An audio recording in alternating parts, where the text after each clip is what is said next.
કેટલાક લોકો એવું સમજે છે, ભગવાન એવું બોલ્યા છે, અંતકાળમાં મને યાદ કરો. આજથી ભક્તિ કરવાની શી જરૂર છે? ખાઓ પીઓ અને મજા કરો. અંતકાળમાં રામ રામ રામ રામ બોલીશું, કોઈ વિમાન આવશે, વિમાનમાં જઈશું. આવું થતું નથી.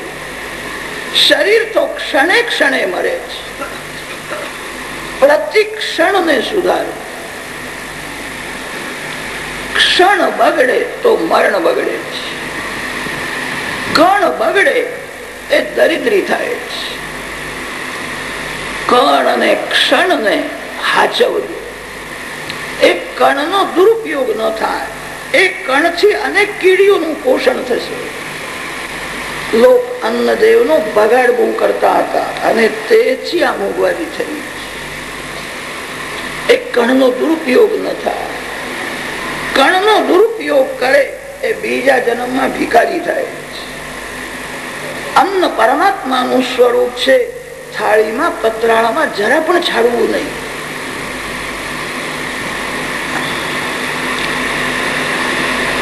ક્ષણનો દુરુપયોગ ન થાય. કણ અને ક્ષણ બે હાચવજો. જીવન મરણ મંગલમય થશે. આ શરીર ક્ષણે ક્ષણે મરે છે. પ્રતિ ક્ષણમાં ભક્તિ કરો. આત્માનો જન્મ થતો નથી, આત્માનું મરણ પણ થતું નથી. વ્યવહાર કેવો શુદ્ધ છે. કોઈના ઘેર બાળક આવે તો લોકો એવું કે છે બાબો આવ્યો છે. આવ્યો છે એનો અર્થ એ છે આ બાળક બીજે કોઈ ઠેકાણે રહેતો હતો, એ જગ્યા છોડીને અહીંયા આવી ગયો છે. આત્માનો જન્મ થતો નથી, આત્માનું મરણ થતું નથી.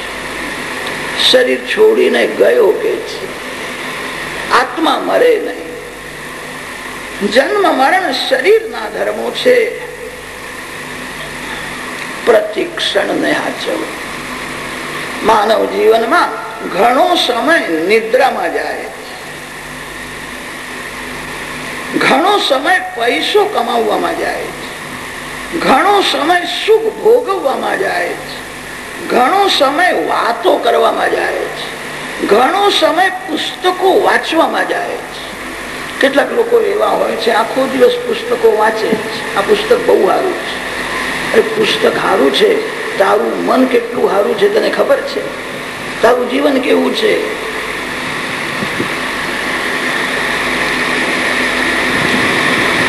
માનવ સાવધાન.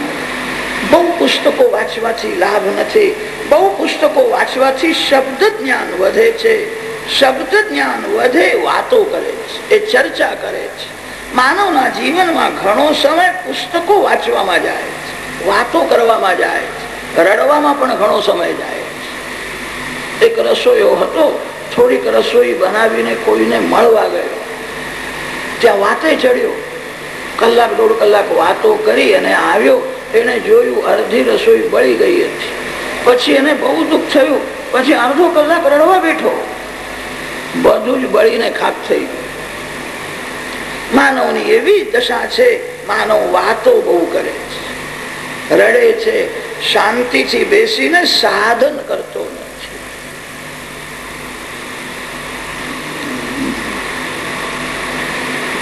અંતે નારાયણ સ્મૃતિ.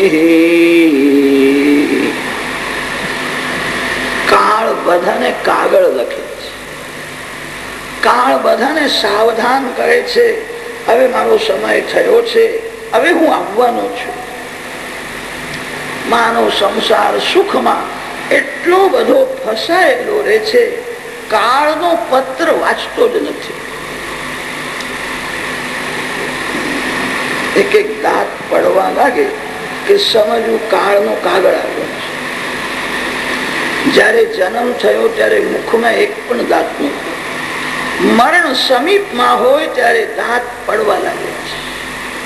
દાંત પડવા લાગે કે સમજવું મરણ સમીપમાં છે. કલિયુગના લોકો તો બહુ બુદ્ધિમાન છે, બહુ આગળ વધ્યા છે. દાંત પડી જાય તો 200-500 ખર્ચીને નકલી દાંત બનાવે છે. મોઢામાં નકલી દાંત હોય તો ખાવામાં થોડી મજા આવે. મરવાની તૈયારી છે. મરણ સમીપમાં છે, કેટલા દિવસ ખાશો? આજ સુધી બહુ ખાધું. ખાવાથી શાંતિ મળતી નથી, મનને સમજાવવાથી શાંતિ. દાંત પડી જાય કે સમજવું હવે સાદું ભોજન કરીને ભક્તિ કરવાનો સમય આવ્યો છે. આજ સુધી મેં બહુ બહુ ખાધું છે, મેં ભોજન કર્યું, ભજન કર્યું નથી. હવે શાંતિથી હું સતત ભક્તિ કરીશ. કાળ બધાને સાવધાન કરે છે. આકાશમાં જેને અરુંધતીનો તારો દેખાતો નથી એ સમજે કે એક વર્ષમાં જ મરણ થશે. આપણો ભારત દેશ ઋષિ મુનિઓનો દેશ છે. આપણે બધા ઋષિઓના બાળકો છીએ. તમારો જન્મ કોઈ ઋષિના વંશમાં થયો છે. ઋષિઓને ભૂલશો નહીં. 7 ઋષિ આપણા વડીલો છે, આજ પણ છે. ભારત દેશનું કલ્યાણ થાય, ભારતવાસી સુખી થાય માટે ઋષિ આજ પણ તપ કરે છે. રાત્રે 8 વાગ્યા પછી આકાશમાં પૂર્વ દિશામાં 7 ઋષિઓ દર્શન આપે છે. રાત્રિમાં ધ્રુવ મંડળની પ્રદક્ષિણા કરે છે, રાત્રિમાં દર્શન આપે છે. સવારે 4 વાગ્યા પછી સંધ્યા કરવા બેસી જાય છે, ગાયત્રી જપ કરે છે. સવારે 4 વાગ્યા પછી દર્શન આપતા નથી, આખી રાત દર્શન આપે. 7 ઋષિઓ પરણેલા છે. ઋષિઓ સાથે બેસવાનો અધિકાર એક અરુંધતીને જ આપ્યો છે. અન્ય કોઈ પણ સ્ત્રી ઋષિ સાથે બેસી શકે નહીં. પુરાણોમાં અરુંધતીની કથાઓ બહુ આવે છે. અરુંધતી માતા સભામાં આવે છે ત્યારે મોટા મોટા ઋષિઓ ઉભા થઈને અરુંધતી માતાને સાષ્ટાંગ વંદન. ઋષિઓની સભામાં અરુંધતીને બહુ માન મળે. વશિષ્ઠ ઋષિની ધર્મપત્ની છે. વશિષ્ઠજી સાથે જ અરુંધતીનો તારો હોય છે. જેને આકાશમાં અરુંધતીનો તારો દેખાતો નથી એ સમજે એક વર્ષમાં જ મારું મરણ થશે. તમને ગભરાવવા માટે આ કથા નથી, સાવધાન થવા માટે. સાવધાન રહેજો. જે સાવધાન થઈને ભક્તિ કરે છે એનું મરણ મંગલમય થાય. કાળનો નિયમ છે, અતિ ગાફલ થયા પછી કાળ ગળું દબાવે. અતિ સાવધાન થઈને ભક્તિ કરનારને કાળ મારવા જતો નથી. અનેક વાર એવું થાય છે, માંદો માણસ જે દિવસે મરવાનું હોય તે દિવસે એને સવારથી સારું લાગે છે. એને એવો ભ્રમ થાય છે આજે ઘણું સારું છે, આજે હું કઈ મરવાનો નથી. એવી ભ્રાંતિમાં એ ગાફલ થાય છે ત્યારે કાળ ગળું દબાવે છે. આ બધા લક્ષણો સાવધાન થવા માટે કયા છે. ભાગવતમાં મૃત્યુના અનેક લક્ષણ બતાવ્યા છે. ઘીનો દીવો ઓલવાઈ જાય, ઘ્રાણેન્દ્રિય સારી હોવા છતાં જરા પણ વાસ ન આવે, એ સમજે 7-8 મહિનામાં જ મરણ થશે. મૃત્યુના અનેક લક્ષણ બતાવ્યા છે. આ બધા લક્ષણ કદાચ તમે ભૂલી જાઓ કોઈ વાંધો નથી. હવે એક લક્ષણ બતાવે છે તે ભૂલશો નહીં, યાદ રાખો, બહુ કામમાં આવશે. ડાક્ટરમાં વિશ્વાસ રાખવો, અતિ વિશ્વાસ રાખવો. અતિ વિશ્વાસ ભગવાનમાં રાખવો. અતિ વિશ્વાસ કોઈ સ્ત્રીમાં રાખશો નહીં, અતિ વિશ્વાસ કોઈ પુરુષમાં રાખશો નહીં. સમય બદલાય છે ત્યારે મિત્ર પણ શત્રુ થઈ જાય છે. સાધારણ કારણથી મિત્ર વેર કરે છે, પ્રેમને ભૂલી જાય છે. માનવમાં વિશ્વાસ રાખજો, અતિ વિશ્વાસ ભગવાનમાં રાખજો. અતિ વિશ્વાસ સંતોમાં રાખો. ડાક્ટરને અનેક વાર ખબર પડે છે તો પણ ડાક્ટર ઇન્જેક્શન આપે છે. ડાક્ટર વિચાર કરે છે આનું જે થવાનું હોય તે થાય, મારા ઇન્જેક્શન નથી, મને મળવાના જ છે. સ્વાર્થી માનો ખોટી આશા બતાવે છે. હવે જે એક લક્ષણ બતાવે છે તે ભૂલશો નહીં, યાદ રાખો. અંદરથી ઓમકારનો ધ્વનિ અખંડ થાય. ઓમ પરમાત્માનું નામ છે. ઓમિતિ બ્રહ્મ, ઓમિતિ અધ્વર્યુ પ્રતિકરમ પ્રતિગૃણાતિ, ઓમિતિ બ્રહ્મા પ્રસૌતિ, ઓમિતિ અગ્નિહોત્રમ અનુજાનાતિ. ઓમકાર પરમાત્માનું નામ છે. અંદરથી ઓમકારનો ધ્વનિ અખંડ થાય. માનવનું મન બહાર બહુ રખડે છે અને તેથી અંદરથી જે ઓમકારનો ધ્વનિ થાય છે તે માનવ સાંભળતો નથી. મન થોડું અંતર્મુખ થાય, અંદરનો અવાજ સંભળાય.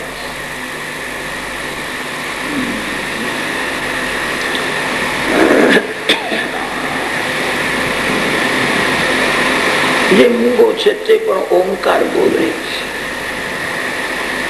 ઓમ પરમાત્માનું નામ છે. અંદરથી અખંડ ધ્વનિ થાય. તમે કાનમાં બે આંગળી નાખો તો આ ઓમકારનો ધ્વનિ તમને સંભળાશે. બધાના અંદર ઓમકારનો ધ્વનિ થાય છે. મન બહાર બહુ ફરે છે તેથી આ ધ્વનિ સંભળાતો નથી. કાનમાં બે આંગળીઓ નાખવાથી અંદરનો ધ્વનિ સંભળાય છે. કાનમાં આંગળી નાખે છતાં અંદરનો ધ્વનિ ન સંભળાય તો માનજો 7-8 દિવસમાં જ હવે ઉઠાંતરી થવાની છે. મેં કથામાં સાંભળ્યું છે. અંદરથી ઓમકારનો ધ્વનિ અખંડ થાય.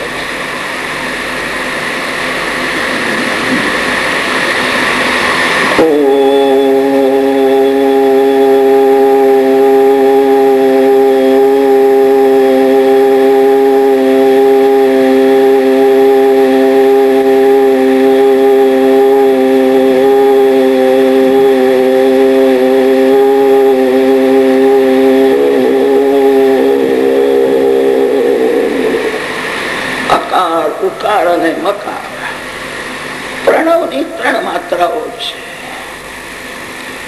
ઓમકારની પણ 3 માત્રા છે. ઓમકારનો ધ્વનિ અખંડ થાય છે. કાનમાં આંગળી નાખે છતાં ધ્વનિ ન સંભળાય એ સમજે મરણ સમીપમાં. સાવધાન થઈને ભક્તિ કરે. મરણ મંગલમય થશે. જેને આવા લક્ષણ દેખાય એ સાવધાન થઈ જાય. કથા સાવધાન થવા માટે છે. માનવ ગાફલ રહે છે અને તેથી મરણ બગડે છે. કથા સાંભળ્યા પછી સાવધાન થઈ જાય. જે અતિ સાવધાન થઈને ભક્તિ કરે છે એને સાધુ કહે છે. જે ગાફલ રહે છે એ જ સંસારી છે. કથા સાંભળ્યા પછી સાવધાન થાય. આવા જેને લક્ષણ દેખાય બને તો ઘર છોડે તો સારું છે. સુખદેવજી મહારાજ બોલ્યા છે, પુણ્ય તીર્થ જરા પ્લુતા. પવિત્ર કોઈ તીર્થમાં નિવાસ કરે, ઘરમાં મમતા હોય છે, આંખને દેખાય ત્યાં સુધી મમતા છૂટતી નથી. મમતા મનને બગાડે છે. મમતા મરણને બગાડે છે. મમતા એ જ મલિનતા છે. મમતા કેવલ ભગવાનમાં રાખો. ઘરમાં બધું દેખાય ત્યાં સુધી મમતા છૂટતી નથી. તેથી કહ્યું છે ઘર છોડીને કોઈ તીર્થમાં નિવાસ. તીર્થમાં ગયા પછી પણ ઘરની જરૂર પડે છે. પ્રભુએ જે ઘર આપ્યું છે સાવધાન થઈને ઘરમાં. સાવધાન થવાનો અર્થ એ છે મારું ઘર ભગવાનના ચરણમાં છે એ યાદ રાખીને ઘરમાં. આ ઘર મારું નથી. જે ઘરને તમે સમજો છો આ મારું ઘર છે એ ઘર છોડવાનું છે. જે ઘરને માનો છો આ મારું ઘર છે, આ ઘરમાં તો માતા પિતાનું લગ્ન થયા પછી તમે આવ્યા છો. તમારા માતા પિતાનું લગ્ન થયું નહોતું ત્યારે તમે ક્યાં રહેતા હતા? ઘરની મમતા છોડીને ઘરમાં.